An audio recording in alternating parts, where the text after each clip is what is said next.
Oi, professor, tudo bem? Então, eu e o Jefferson vamos apresentar aqui os nossos modelos de regressão linear e logística. E eu vou iniciar apresentando o modelo de regressão linear. A regressão linear ela é muito importante porque ela permite que a gente consiga fazer previsões de quais os valores que uma variável numérica vai assumir com base em outras variáveis que influenciam nela. Para fazer o nosso modelo de regressão linear, a gente escolheu uma base de dados do Kaggle que fala sobre preços de habitação. Então, nós inserimos ela aqui no nosso modelo por meio do ícone File, e aí nós puxamos o CSV dela aqui, importando das nossas pastas. Esse conjunto de dados, ele tem variáveis numéricas e categóricas, que são, por exemplo, a área em metros quadrados, o número de quartos, de banheiros e de andares, o ano que foi construída, o preço dessas casas, dessas habitações, distância do centro, avaliação da localização e outras. Para iniciar a construção do nosso modelo de regressão linear, a gente fez uma padronização dos dados por meio do ícone pré-process, em que, pelo fato de as nossas variáveis elas terem unidades de medidas diferentes, a gente padroniza elas para melhorar as análises do modelo. Então, a gente coloca elas todas nos mesmos padrões estatísticos, que foi o que a gente fez aqui, deixando essa opção marcada. Porém, o que a gente percebeu aqui nessa nossa base de dados? A gente sabe, pela própria característica da base de dados, que a variável target, que é a variável que a gente quer descobrir, que a gente quer fazer as previsões, é o preço das habitações. Porém, quando a gente vai aqui para a importação dos nossos dados, a gente percebe que o modelo ele não trouxe aqui a variável price, que seria o preço, como com papel de target. Ela está como um papel de uma variável comum. Então, para iniciar o nosso modelo, a gente precisa definir essa variável preço como a target do modelo. E para isso a gente vem então aqui na aba Transform, pegamos o ícone Select Columns e aí a gente trouxe então a variável price daqui para target, para que ela assuma esse papel. Depois a gente então conectou uma data table para visualizar como que esses dados ficariam. Então a price ficou como uma target, que é o papel dela realmente, e aí a gente tem então aqui 500 respostas, ou seja, 500 dados, 11 variáveis que influenciam na nossa price, que é a nossa feature numérica. A partir daí, para a gente fazer também o nosso modelo de regressão linear, a gente precisa dividir esses dados em amostras, em uma amostra de dados de treino e uma amostra de dados de teste, que vão fazer então ali testes sobre o modelo, testes sobre as previsões. Para isso, a gente usa o ícone Data Sampler, que a gente veio aqui, e nós utilizamos o padrão do Orange, da proporção fixada de 70% para 30%. Ou seja, 70% dos dados do modelo aleatoriamente vão ser escolhidos para os dados de treino e 30% vão ir para os dados de teste. Aí nós conectamos então duas data tables aqui para ver quem são os dados escolhidos para treino e quem são os dados escolhidos para teste. Então aqui a gente conectou de data sample para data, que aí então vão vir os nossos dados de treino, em que a gente tem então 350 dados, e depois a gente conectou um remaining data para data, em que aí a gente tem os nossos dados de teste, que são 150 dados, exatamente na proporção de 70 para 30. A partir daí, então, a gente trouxe o ícone Test and Score, que vai nos dar a comparação entre os modelos de análise que a gente vai ter, para que a gente consiga ver qual é o modelo dos que a gente fez que mais se enquadra em acertar as previsões que a gente quer ter. Nós fizemos então também aqui a conexão entre o remaining data para test data e o data sampler para data também, para que o testing score leve em conta tanto as análises feitas nos dados de treino quanto nos dados de teste. E a mesma coisa a gente fez aqui, para ele considerar os dados de teste, os dados de treino. A partir daí, então, o que a gente fez foi o seguinte: nós pegamos a regressão linear, que a gente deixou no padrão que veio do Orange realmente, e conectamos o finalzinho dela ao início do testing score, para que esse testing score registre os dados da regressão linear. Para fazer uma comparação, nós escolhemos aqui também fazer as redes neurais, que vão analisar com base em camadas de neurônios. Então, nós fizemos 3 redes neurais. Uma rede neural de 3 camadas com 10 neurônios cada, uma outra rede neural com 2 camadas com 2 camadas de 50 neurônios cada, e uma outra rede neural de 3 camadas com 50 neurônios cada. E a partir daí, então, a gente tem todas as comparações feitas aqui, em que a gente consegue ver aqui o modelo que a gente tem. Os 4 primeiros índices que são calculados aqui, eles são índices de erro médio, que quanto menor, melhor, porque menor é o erro que o modelo está tendo.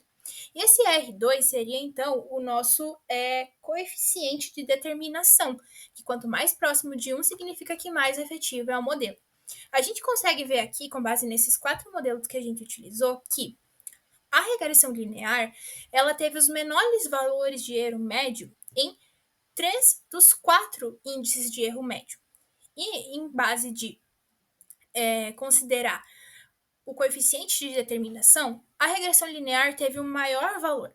Isso significa para a gente que, para essa nossa situação que a gente está analisando com essa base de dados, a regressão linear ela é a que mais vai prever, com certeza, os dados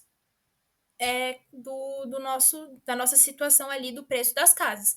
Então, se a gente quiser ver quais vão ser os preços das habitações, a gente consegue fazer isso por meio do modelo de regressão linear e ele vai acertar mais, pelo fato de que boa parte dos erros médios foi a regressão linear que teve o menor valor e o coeficiente de determinação ela teve o maior valor, que significa que os dados estão mais certeiros no modelo de regressão linear do que nos outros 3.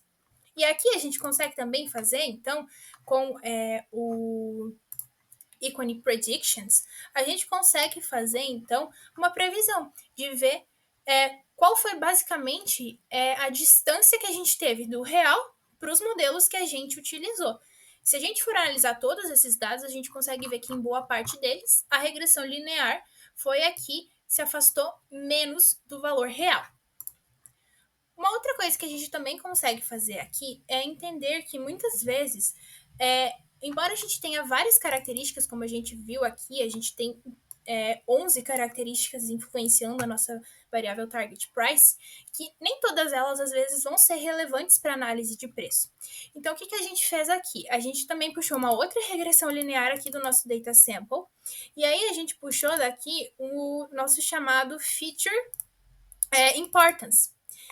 E aí, a gente consegue ver aqui que, com base na regressão linear que a gente calculou aqui, nós temos 3 características que mais influenciam no nosso modelo, que são a área em metros quadrados, o número de quartos e o ano de construção. Então, isso significa que o preço ele é muito mais influenciado por essas 3 variáveis do que pelas outras. E se a gente quiser, a gente consegue refinar, então, esse nosso modelo aqui de regressão linear, selecionando apenas as variáveis que realmente importam, que seriam, então, essas aqui.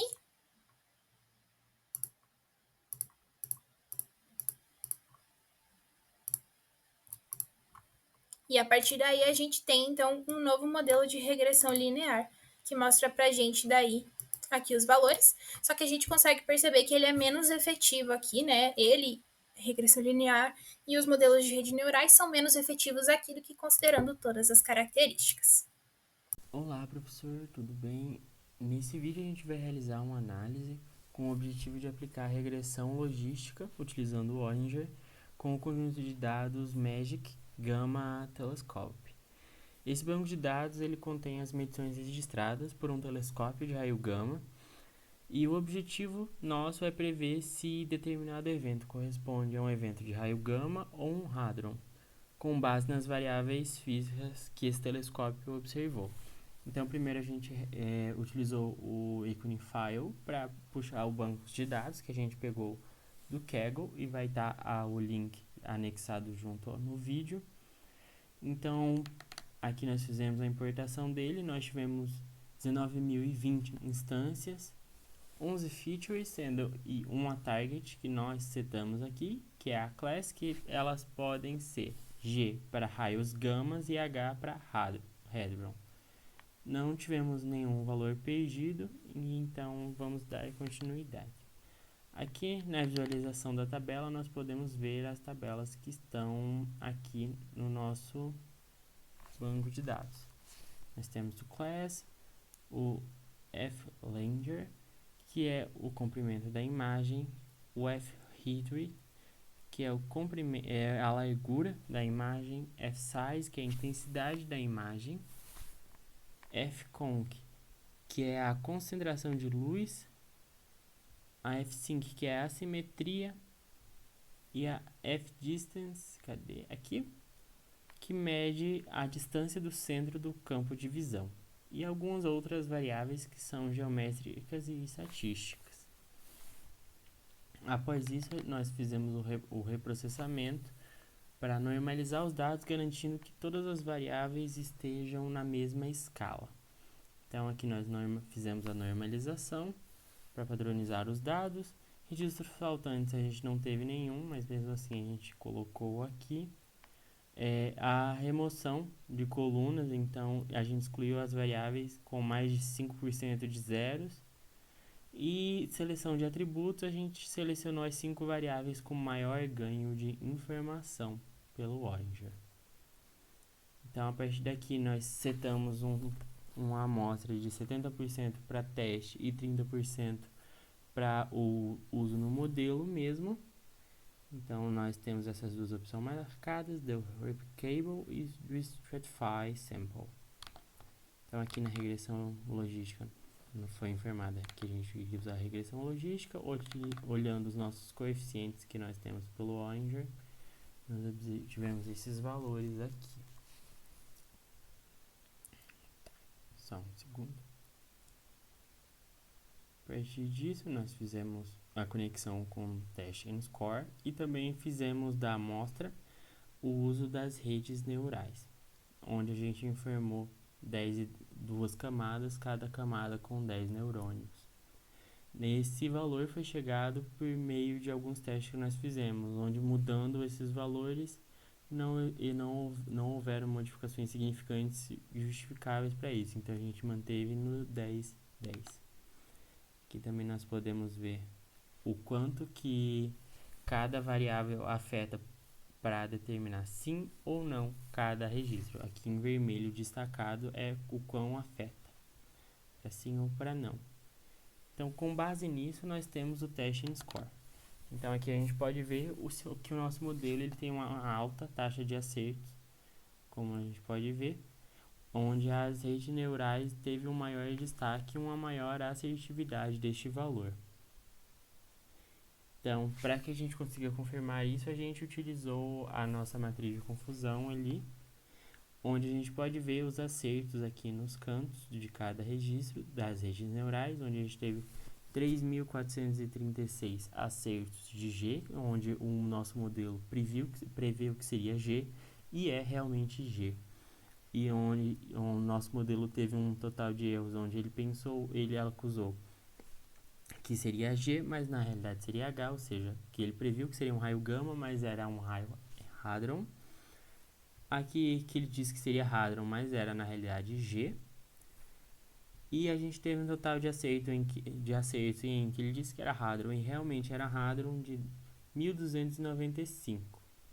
Mostrando, aí partindo para a regressão logística, nós tivemos valores parecidos, um pouco menores, que a gente já tinha conseguido ver no teste N-Score, que teria uma taxa menor de acerto, mas mesmo assim o nosso modelo se confirma como um modelo sustentável que realmente faz boas previsões. E aqui a gente fez a conexão do Confusion Matriz com o resultado, para a gente visualizar isso. E aqui a gente pode ver o nosso modelo que ele possui uma alta taxa de acerto. Então seria isso sobre regressão logística, professor.